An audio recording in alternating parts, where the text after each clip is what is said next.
اللہ خان صاحب، مجھے بڑی خوشی ہوئی آپ کا یہ مجموعہ دیکھ کر اور آپ کا یہ شوق آوازوں کو محفوظ کرنے کا.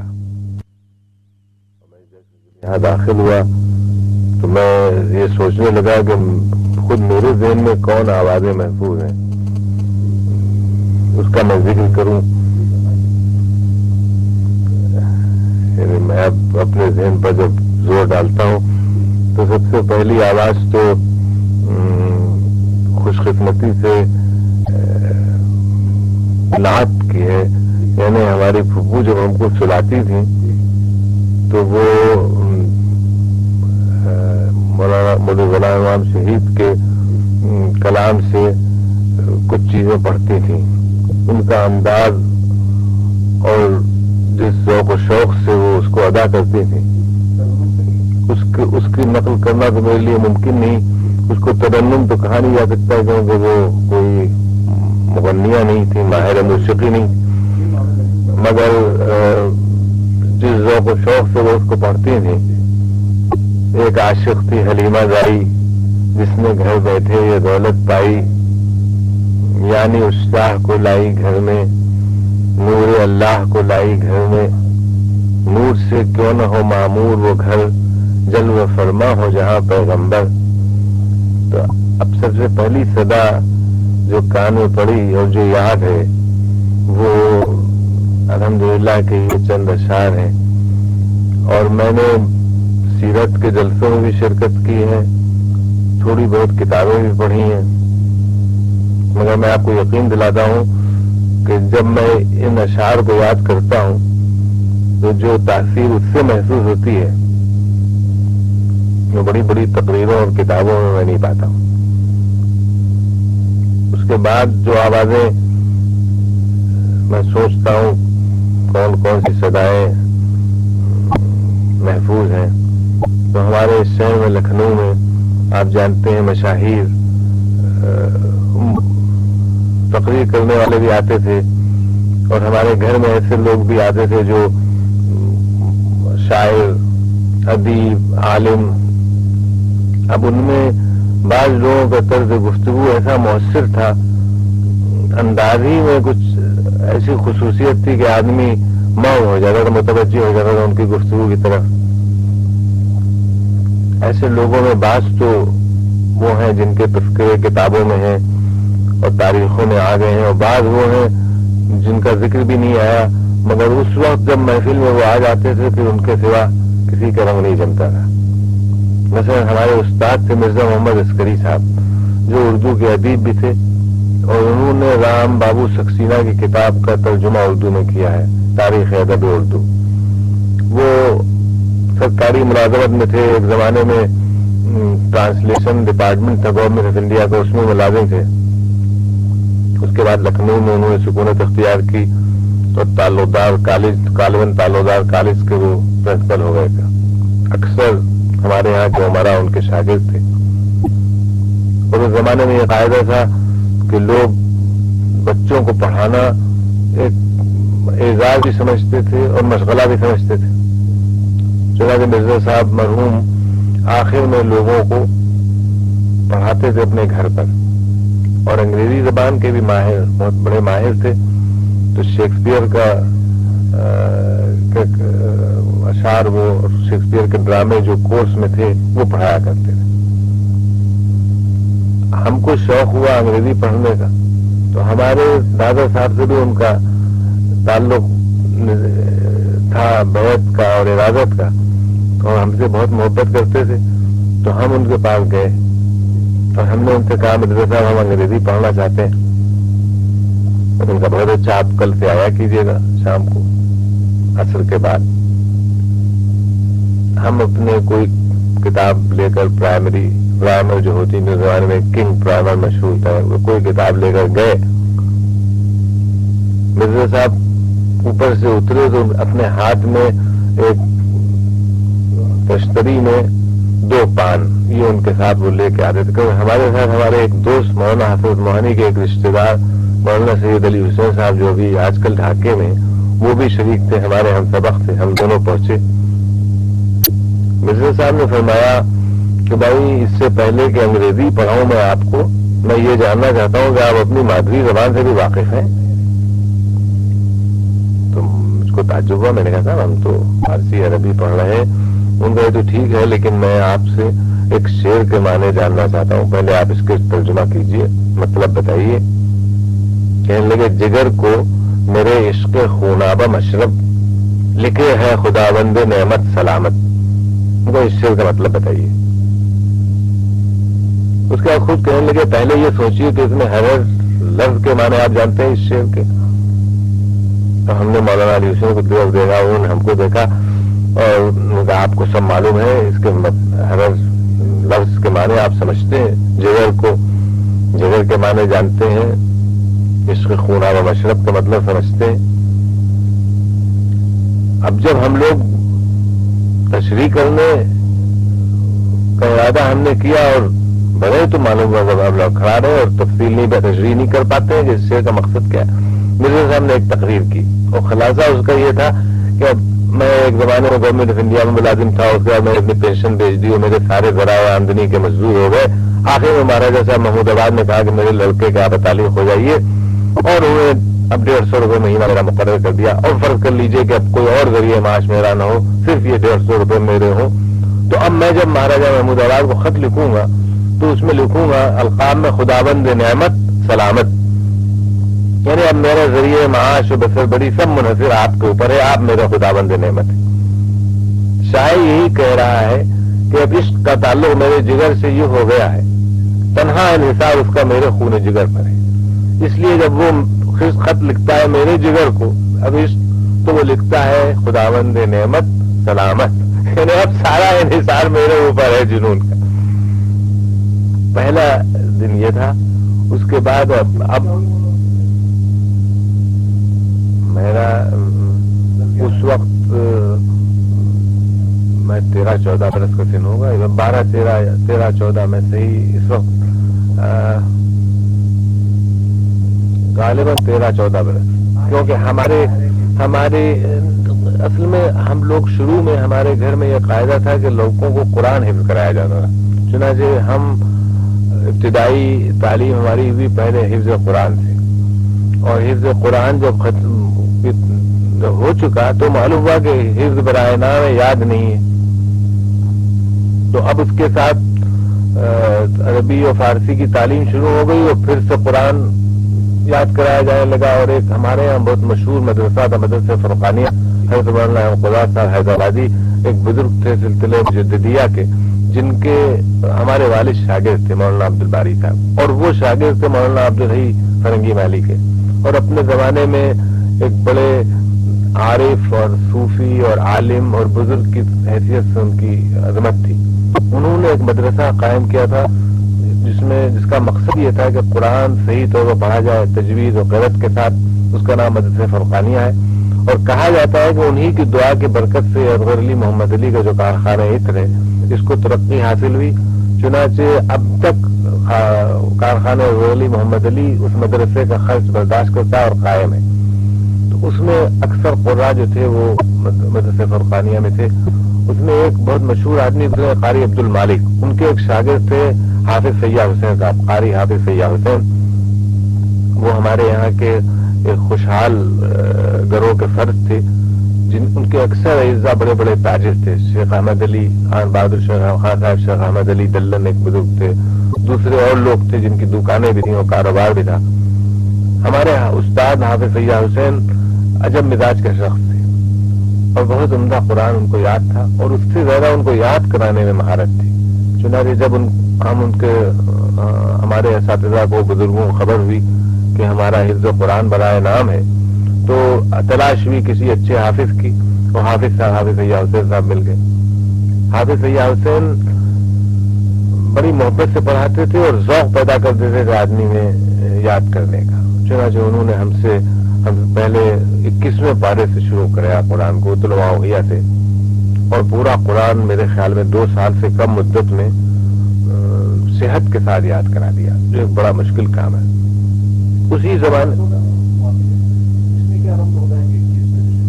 انہوں نے مجھے نہیں معلوم اس کا کیا سبب تھا، لیکن شاید مقصد یہ ہو کہ رائج طریقے کو ترک کر کے یا ان کے خیال میں وہ مشکل پارے تھے، مشکل ان کا خیال ہوگا کہ اس میں لمبی آیات ذرا طویل ہیں، میں سبب نہیں جانتا، مگر انہوں نے مجھ کو پھر سے یاد کرایا اس طرح۔ اب یہ وہ زمانہ تھا جب اس کے ساتھ ساتھ میری اور کتابیں بھی میں پڑھنے لگا تھا، تو اس دن میں شام کو میں نے چاہا انگریزی پڑھنے کو، اور اس کے سلسلے میں مرزا صاحب سے ملاقات ہوئی۔ مرزا صاحب کی عجب شان تھی، وہ جب کسی محفل میں بیٹھ جاتے تھے، گفتگو کرتے تھے، ساری محفل متوجہ ان کی طرف ہو جاتی تھی۔ صاحب تعلیف تصنیف بھی تھے اور بڑے بذل سنج و ظریف تھے۔ ان کا ایک لطیفہ آپ سن لیجیے، جب پارٹیشن ہو گیا اس کے 1 سال کے بعد ہمارے بڑے عزیز دوست اور پاکستان کے ایک بانی جناب راجہ صاحب محمود آباد راجہ محمد امیر احمد خان، جو خود بھی بڑے خوشگو، خوش خو، خوش نوا، خوش مزاج شخص تھے، وہ سن 48 میں جنہیں پارٹیشن کے بعد وہاں کی حکومت کے بے حد اصرار پر عراق سے چند دن کے لیے لکھنؤ آئے، اور جب وہ لکھنؤ آئے اور پھر اپنی ریاست میں جب گئے تو وہاں ان کی رعایا نے بے حد استقبال ان کا کیا۔ لکھنؤ میں اپنے دوران قیام میں انہوں نے ایک دعوت کی، جس دعوت میں مسلم لیگ اور کانگریس کے جتنے موجود زعما وہاں تھے وہ سب بلائے گئے۔ کھانا جب ہو چکا تو ان کا کمرہ ایک بہت بڑا ہال تھا جس میں ہم لوگوں نے کھانا کھایا، پھر ایک کمرہ تھا جس میں ان کا آفس بھی تھا، اور بیٹھ کے باتیں کیا کرتے تھے۔ وہاں اس زمانے کے جو لیڈر تھے، مثلا سی بی گپتا، اور جو بعد کو چیف منسٹر ہوئے، اور بہت سے کانگریسی لیڈر بھی موجود تھے، مسلم لیگ کے بھی بہت لوگ تھے۔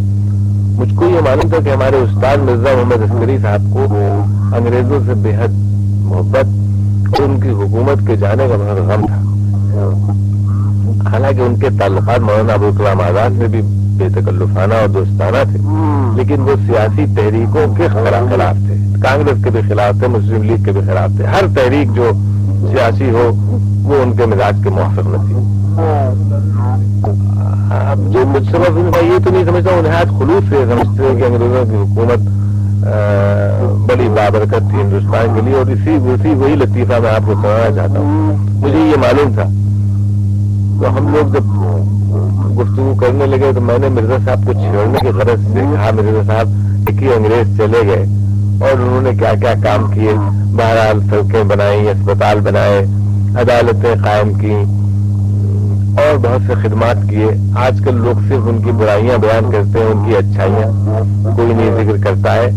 مرزا صاحب بہت غور سے مجھ کو دیکھتے رہے، اور جب میں نے اپنے جملے ختم کیے تو کہنے لگے، مولانا آپ کیا فرماتے ہیں کہ انہوں نے ریلیں بنائی اور سڑکیں بنائی؟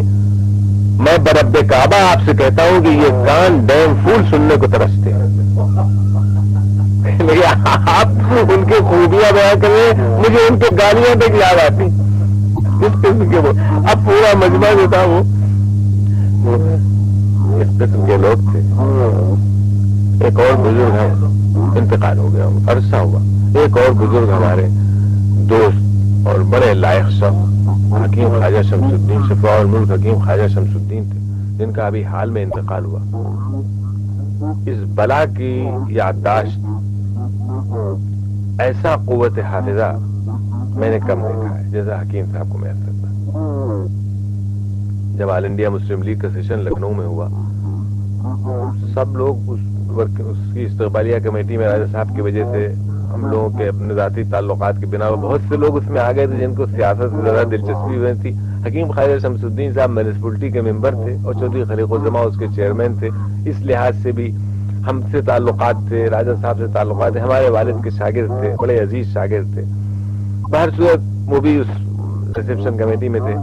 اب مسلم لیگ کا سیشن سن 37 میں ہوا لکھنؤ میں، اور قائد اعظم اس وقت تک قائد اعظم کہلاتے نہیں تھے، محمد علی جناح صاحب، وہ ان کا خطبہ انگریزی کا، وہ بہت طویل خطبہ انہوں نے وہ ختم کیا۔ اب ضرورت ہوئی اس کے ترجمے کی، ترجمہ کون کرے، کسی نے نوٹ نہیں لیے، کسی نے پہلے سے انتظام نہیں کیا، تو میں نے راجہ صاحب سے، جو اس وقت استقبالیہ کمیٹی کے صدر تھے، ان سے کہا کہ حکیم شمس الدین صاحب سے کہا جائے وہ کر سکتے ہیں۔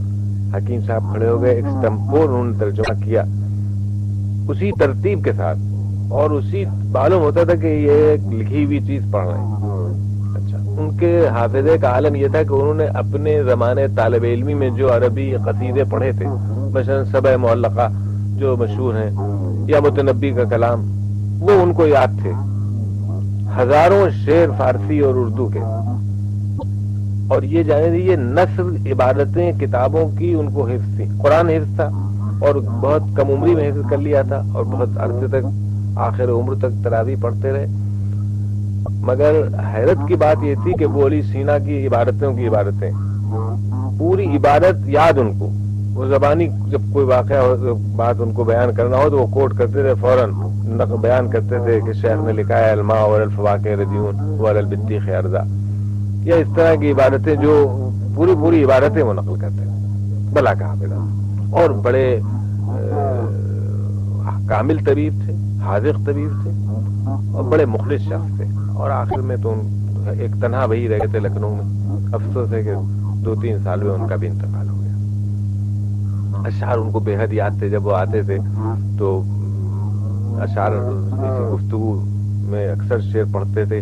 آخر میں یہ ہوا کہ خط لکھتے تھے تو پوسٹ کارڈ میں ان کے اشعار ہوتے تھے, اور میں اس سلسلے کو جاری رکھنے کے لیے جو کوئی شعر اگر مجھے یاد آتا تھا وہ بھی لکھ دیتا.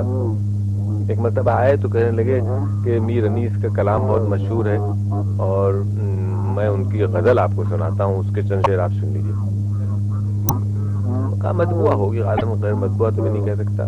شہید عشق ہوئے قیس نامور کی طرح, جہاں میں عیب بھی ہم نے کیے ہنر کی طرح. اس کے بعد آخری شعر میں پڑھا وہ عجب درد سے, حالانکہ ان کا بڑا احترام تھا شہر میں, معلوم نہیں کیوں انہوں نے یہ شعر پڑھا, اور کچھ اپنا حال اس شعر میں بیان کرنے مقصد تھا ان کا. حالانکہ وہ بڑے محترم آخر وقت تک رہے. تمام دہر ہے خواہان آبرو یارب, تمام دہر ہے خواہان آبرو یارب, چھپا مجھے صدف گور میں گوہر کی طرح. بہر صورت ایک وہ شخص تھے جن کی آواز یاد آتی ہے, ان کی صورت یاد آتی ہے, ان کی شکل یاد آتی ہے. ابھی پرسوں ہمارے ایک مخلص, ہمارے والد کے مرید اور ہمارے بڑے مخلص بزرگ خواجہ نظام الدین صاحب جو لکھنؤ سے آئے ہوئے تھے یہاں, ان کا انتقال ہو گیا. اور وہ ہمارے یہاں کشمیری ایک خاندان تھا جو جیسے خواجہ ناظم الدین وغیرہ ڈھاکے گئے تھے, ویسے ہی کشمیر سے ایک خاندان لکھنؤ جا کے آباد ہو گیا تھا. جوائی ٹولے کے اطباء سب اسی گروہ سے تعلق رکھتے تھے, اور اس میں بڑے بڑے مشاہیر ہوئے. ہمارے حکیم خواجہ شمس الدین بھی اسی میں سے تھے. اسی خاندان کے ایک بزرگ یہ تھے, ان کے والد جن صاحب کا انتقال یہاں ہوا ہے, ان کا نام تھا خواجہ حسام الدین. وہ بہت ضعیف العمر آدمی تھے, ہمارے پردادا صاحب کے مرید تھے, اور روزانہ صبح کو ناشتے کے وقت وہ ہمارے بھائی قطب میاں صاحب کے پاس آتے تھے اور وہیں ناشتہ کرتے تھے. تو ہمارے بھائی کو آنے میں کچھ دیر ہوتی تھی, ہم پہلے پہنچ جاتے تھے. ان کا نام تھا خواجہ حسام الدین. ہم نے ان سے کہا کہ خواجہ صاحب ہم کو روز 2 نئے شعر آپ سنایا کیجیے. اور میرے خیال میں سال یہ معمول رہا کہ جب ہم صبح کو جاتے تھے تو ہم کہتے تھے خواجہ صاحب آج کون شعر, تو وہ 2 شعر نئے ہم کو سناتے تھے. ان کے رشتے کے ایک بزرگ تھے جن کا نام تھا خواجہ باقر شیدا, وہ میر درد کے سلسلے میں تھے, انہیں کئی واسطوں سے شاگرد تھے خواجہ میر درد کے. تو اب ان کی یہ غزل انہوں نے پڑھی ایک دن, آپ گلچھرے اڑائیں اور اٹھائیں غم تو ہم, غیر شادی مرگ ہوں حسرت سے توڑیں دم تو ہم, ہر سحر آئیں نظر خندہ برنگے گل تو آپ, اور اٹھیں ہر صبح روتے صورت شبنم تو ہم. لمبی غزل ہے. مقطع ہے ہائے شہدا درد دل اپنا کہیں تو کیا کہیں, چین سے بیٹھے کسی پہلو سے کوئی دم تو ہم. تو خواجہ حسام الدین ان کا نام تھا, ان کے صاحبزادے تھے خواجہ نظام الدین. ان کو بھی ایک وصف ان کا یہ تھا کشمیری چائے بنانے کا, اس کے یہ ماہر تھے, اور اپنے زمانے میں ان سے بہتر کوئی اس چائے کو نہیں بناتا تھا. اس کی خاص ترکیب ہوتی تھی, چائے سبز چائے کو جوش دیا جاتا تھا, پھر بالائی کو اس میں گھوٹا جاتا تھا, اس میں مسالے یہ جوز جوتری اور بادام یہ سب حل کیے جاتے تھے. جب نظام میر عثمان علی خان مرحوم کی دعوت کی ہمارے بھائی نے, ان کے سامنے وہ پیالی رکھی گئی کشمیری چائے کی, تو انہوں نے کہا مولانا یہ تو حلوہ ہے, یہ چائے نہیں یہ تو حلوہ ہے. وہ آئے اور یہاں پرسوں وہ پیبند خاک ہو گئے. اس سے چند دن پہلے ایک اور بہت بڑے شخص یہاں آئے اور ان کا انتقال ہوا. ہمارے انیس احمد عباسی تھے جو حقیقت کہی تھے, تو وہ بھی ایک خاص شخص تھے. سید جالب کے شاگرد رشید تھے. اور کاکوری جو ایک ہمارے شہر سے قریب ایک گاؤں قصبہ ہے, وہ مشاہیر وہاں سے ہوئے ہیں. مجھے یعنی بڑی قرابت ہمارے اسماعیل مینائی کی بھی کاکوری کے لوگوں سے. اللہ محسن کاکوری بھی وہیں کے تھے. خود وہ یہ عباسی گروہ خاندان وہاں تھا, اسی کے ایک فرد تھے. اور جوہر قابل بھی تھا, اور اساتذہ بھی ملے. عجیب و غریب شخص تھے وہ. یعنی آخر میں وہ اخبار حقیقت نکالتے تھے. تقسیم ہند کے بعد میرے خیال میں ان کے اکثر اجزاء یہاں آ گئے تھے. لڑکے ان کے داماد کموڈور آصف الوی بڑے عہدے پر تھے. لڑکے بھی ان کے یہاں نیوی میں ملازم, کمرشل شپنگ میں ملازم. لڑکیاں بھی یہاں پاکستان میں نہیں آتے تھے. اور وہاں وہ ایک نیشنلسٹ اخبار, شروع سے نیشنلسٹ مسلمان رہے اور اپنی روش پر بالکل قائم, ہمیشہ قائم رہے. اور نہایت جرأت اور بڑی بے باکی سے مسلمانوں کی ترجمانی وہ کرتے تھے, خصوصاً تقسیم ہند کے بعد. پنڈت جواہر لال نہرو سے ان کے تعلقات تھے, رفیع صاحب سے تعلقات تھے. اس سلسلے میں لوگ ان کو اپنے کاموں میں پھنساتے تھے. عادت ان کی یہ تھی, کوئی شخص ان کا ہاتھ پکڑ لے کسی کام کے لیے, اس کے ساتھ وہ چلے جا رہے ہیں. اچھا, خود غریب آدمی تھے, پیسے والے نہیں تھے, لیکن ایک ہجوم حاجت مندوں کا ان کے ساتھ رہتا تھا. کچھ نہیں ہو, دو آنے بانٹ رہے ہیں, چار آنے بانٹ رہے ہیں, یہی ایک کام تھا, دوسروں کے کام آنا. آخر میں جب میں لکھنؤ جاتا تھا, بارہا ایسا ہوا کہ مجھ سے ملنے آئے, میرے پاس بیٹھے, بیمار ہیں, بخار ہے. اب ایک تو وہ یہ کہتے تھے کہ جب مجھے بخار آتا ہے, جتنا تیز بخار ہوتا ہے اتنی اچھا میں مضمون لکھ سکتا ہوں, اسی قدر میرا دماغ کام کرنے لگتا ہے. ایسے لوگ منحنی شخص تھے. اپنے کو یہ سن کر کہ میں آیا ہوں, مجھ سے ملنے ضرور آتے تھے. جب تشریف لاتے تھے, اب کبھی ایسا ہوا کہ آئے ہو مجھ سے بیٹھتے, انہوں نے پوچھا کہ جمال میاں صاحب آپ کے پاس اس وقت کچھ روپے تو نہیں؟ میں نے کہا جی ہاں, کچھ 10 روپے 15 روپے جو کچھ ہو. تو ہاں اگر کچھ ہو تو مجھے ذرا عنایت کر دیجیے. اب میں نے ان کی خدمت میں پیش کی. معلوم ہے دروازے کے اوپر کوئی بےقپوش عورت کھڑی ہے یا کوئی شخص کھڑا ہوا ہے, اس کو دینا ہے. یعنی لوگوں سے مانگ کے, خود مانگ کے دوسروں کو دے رہے ہیں. ایک ہجوم ان کے ساتھ چلتا تھا. میں نے عمرہ میں بڑے سخی اور جواد اور فیاض لوگ دیکھے, لیکن اس قسم کے لوگ بھی نہیں ملے جن کے پاس خود کچھ نہیں اور وہ دوسروں کے لیے فائدہ رسا نہیں. تو یہاں آئے اتفاق سے, اپنے لڑکے کے گھر میں دہلی پالم ایئرپورٹ پر گرے, پیر ٹوٹ گیا. یہاں آئے, اسپتال میں داخل ہوئے تو کھلا, 82 سال کا شاید سن تھا. یہاں کھلا کہ معلوم کتنے مرض تھے. اب ان کے علاج شروع ہوئے اور بہرحال پیغام آ گیا اجل کا, اور یہیں وہ خاک ہوئے. انیس احمد صاحب عباسی. اس طرح کتنی آوازیں ہیں, جو کتنے آدمی ہیں جو اگر اس البم کو جو ذہن کا ہے سامنے رکھا جائے تو یہ سلسلہ تو ختم ہی نہیں ہو سکتا ہے. آپ کسی خاص شخص کے متعلق اگر دریافت فرمائے, اور میں جانتا ہوں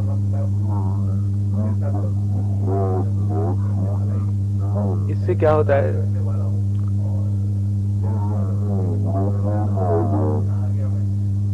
اب آپ کے مدراس سے میرا عجیب تعلق ہے.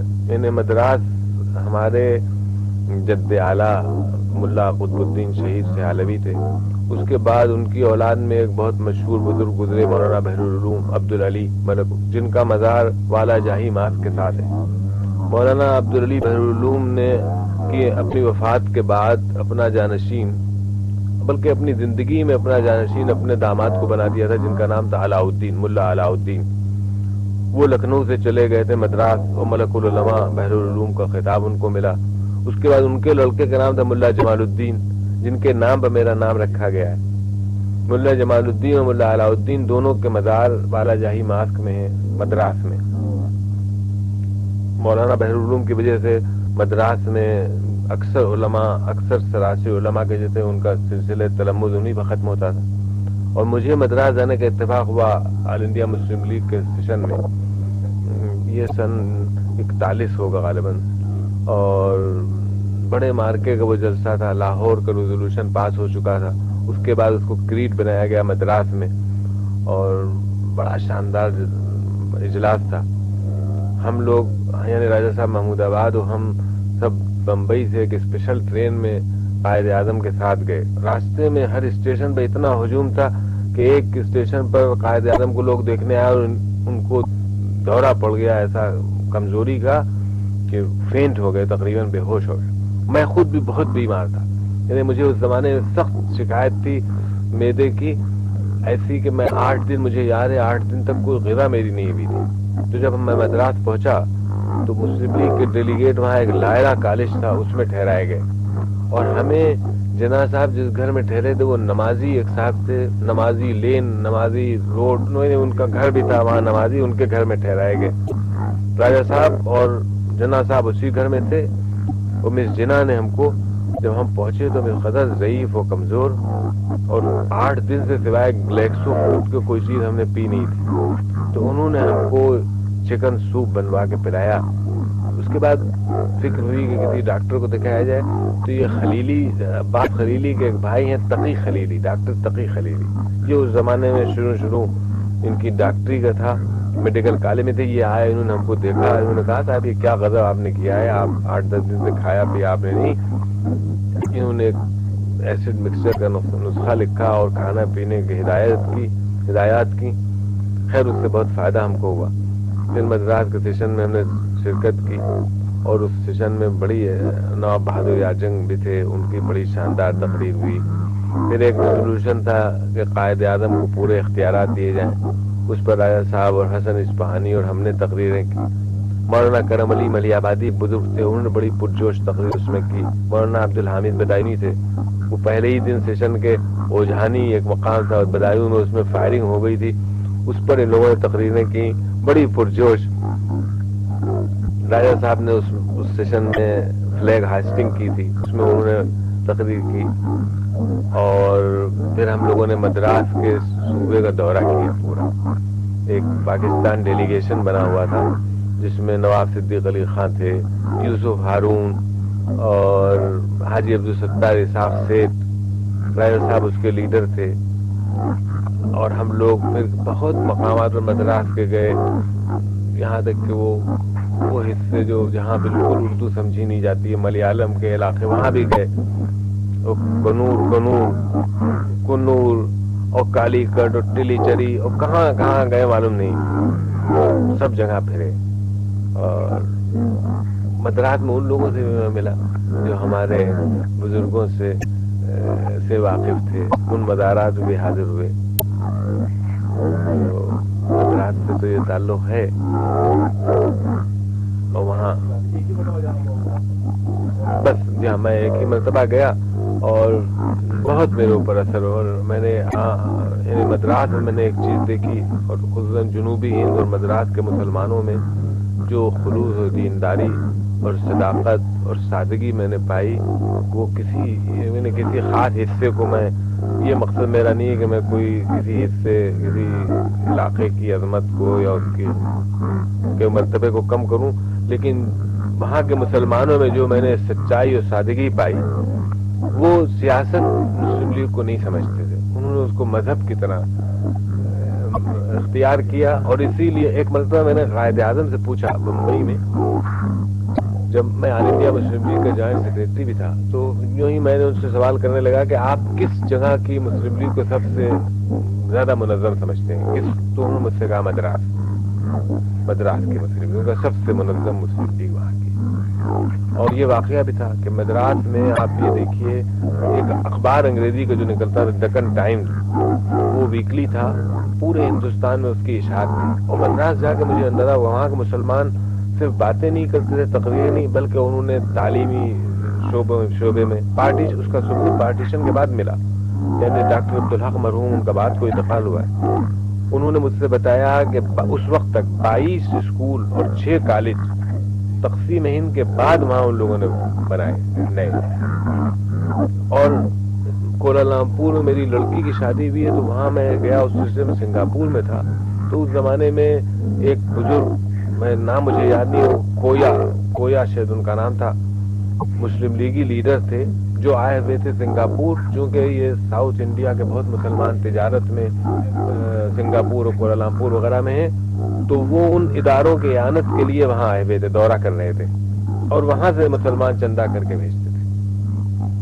اور تقسیم ہند کے بعد سارے صوبوں کے مسلمانوں پر جو بھی اثر پڑا ہو، لیکن مدراس کے مسلمان چونکہ تجارت میں مشغول تھے اور منظم تھے، نہ تو انہوں نے اپنے رویش بدلی اور نہ ان کے حالات پر زیادہ اثر پڑا. بلکہ مجھ سے ابھی اس مرتبہ حج میں ایک عالم نے، مولانا غالباً منظور نعمانی صاحب نے یہ واقعہ بیان کیا کہ ہمارے مسلم لیگ کے صدر آخر میں قائد اعظم نے کنوینر بنا دیا تو ان کو محمد اسماعیل صاحب کو، ان کے والد نہیں، یہ سیٹ مشہور آدمی تھے جمال محمد، ان کے وہ سسر تھے یا والد میں نہیں جانتا ہوں، لیکن سیٹ جمال محمد بھی مسلم لیگ کے سیشن میں لکھنؤ میں آئے تھے. بلکہ ان کی رنگت بہت زیادہ سیاہ تھی. تو یہ عبدالرحمان صدیقی ہمارے یہاں کھانا دعوت ہو رہی تھی، عبدالرحمان صدیقی نے شرارتاً کہا کہ دیکھیے یہ جمال، ان کا نام بھی جمال ہے، یہ برعکس نہن نام زنگی کافور، یہ جمال ہیں سیٹ جمال. ان کے یہ اسماعیل صاحب ان کے صاحبزادے تھے یا داماد تھے، یہ میں نہیں جانتا ہوں، لیکن بہرحال ان کے جانشین یہی تھے. جب یہاں لیگ کا پارٹیشن ہوا، قائد اعظم کی صدارت میں آخری جلسے میں نے شرکت کی تھی یہاں خالق دینا حال میں، تو اس میں انہوں نے کنوینر انڈین یونین لیگ کو ان کو بنایا. اس وقت میں نہیں سمجھا تھا کہ کیوں ان کو بنایا گیا ہے، بات کو سمجھ میں آیا تو انہوں نے کس وقار سے جماعت کو قائم رکھا. ابھی مجھ سے مولانا نعمانی یہ واقعہ بیان کر رہے تھے کہ کسی موقع پر مسز اندرا گاندھی نے مسلمان لیڈروں کو بلایا کسی سلسلے میں، جس میں پرانے کانگریسی بھی تھے جو ان کے ساتھ کام کر رہے تھے، ان کے باپ کے ساتھ کام کر چکے. تو وہ کہہ رہے تھے کہ سب لوگ آئے تو مسز گاندھی نے ان کا مناسب استقبال کیا، لیکن جب اسماعیل صاحب آئے تو ایک تو پابند نماز کے اور وظیفے کے تھے، تو مغرب کے بعد بہت دیر تک وہ وظیفہ پڑھتے رہے اور یہ لوگ منتظر رہے کہ وہ آئیں. تب ان کا ہم لوگوں کو حیرت ہو گئی کہ جب مسز گاندھی جس احترام اور عزت کے ساتھ بڑھی ان کو لینے کے لیے اور استقبال کیا، وہ کسی کانگریسی کے انہوں نے نہیں کیا. اور جتنی دیر وہ بیٹھے رہے بڑے ادب اور نہایت انکسار اور عقیدت کے ساتھ اسے گفتگو کی. ہم لوگوں کو بہت تعجب ہوا. یہ محض ان کے کیریکٹر کی خوبی تھی کہ ان کا اتنا احترام وزیر اعظم کر رہی تھی. یہ بھی انہوں نے بیان کیا. تو مدراس میں یہ بات تھی اور ہے الحمدللہ اب تک قائم ہے. وہاں کے مسلمانوں میں دینداری اور اس کے ساتھ دنیا کا انتظام بھی کرتے ہیں، تجارت میں بھی ہیں. جنگ کی ضرورت پڑے تو اب دیکھیے نا، ایسے تو وہ علاقہ پورا جو تھا اس میں مثلا ملابار میں مسلمانوں کے سب سے بڑے مظالم ہوئے جو خلافت کے اور کی تحریک کے بعد ان کے ساتھ بڑی سختیاں ہوئی ملابار کے لوگوں کے ساتھ، اور انہوں نے انگریزوں کے سامنے سرنڈر نہیں کیا، ستیہ گرہ نہیں کر سکے. اس کے بعد بہت سخت تکلیف انہیں پہنچائی گئی. شہدائے ملابار کے سلسلے میں بڑی بہادری سے وہ لڑے. بڑے جنگجو قوم ہے یہ مسلمان جو وہاں کے تھے، وہ تو بڑے بہادر تھے. اور وہ وہی لوگ ہیں جو انڈونیشیا اور ملیشیا تک پھیلے ہوئے. یہ تو عربوں کے براہ راست کہنا چاہیے انہیں ایک خاص مزاج ان کا ہے. ہمارے حیدرآباد میں بھی جو مدراسی لوگ تھے وہ ان کا ایک خاص انداز تھا. احمد محی الدین ہمارے عزیز دوست تھے دلی میں، وہ پھر منسٹر بھی ہو گئے تھے، ڈپٹی منسٹر، بعد کو انتقال ہوا. رفیع صاحب کے بھی دوست، بہت اچھے لوگ. یوں ہر علاقے میں دیکھیے، ہر علاقے میں اچھے لوگ بھی ہوتے ہیں، برے بھی. اور خدا بند تعالیٰ نے کسی کو کسی پر ترجیح نہیں دی. ہر ایک کے لیے دروازہ کھلا ہوا ہے کہ وہ اچھا بن سکتا ہے. کسی خاص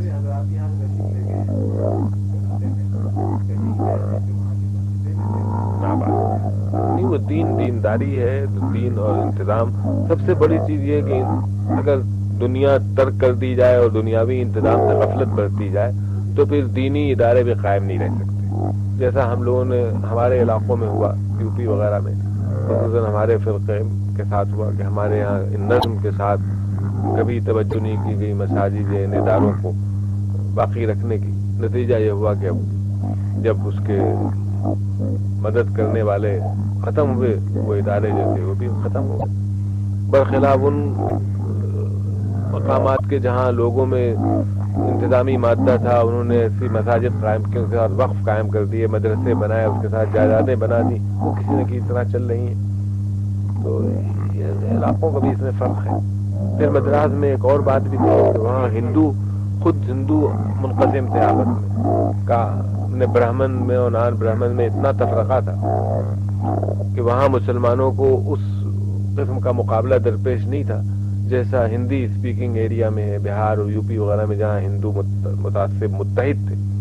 بنگال میں تو ایک بہت مدراس میں تو ایک گروہ تھا جو اب تک ہے، جو ایک الگ ڈریوریستان مانگتا تھا، اور ان کے لیڈر نے ہمارے سیشن میں آ کے شرکت بھی کی تھی. مدراس کے سیشن میں اس زمانے میں ایک ریسیپشن بھی دیا انہوں نے قائد اعظم کو. میں سمجھتا ہوں کہ ہم لوگوں نے کافی باتیں کر لی.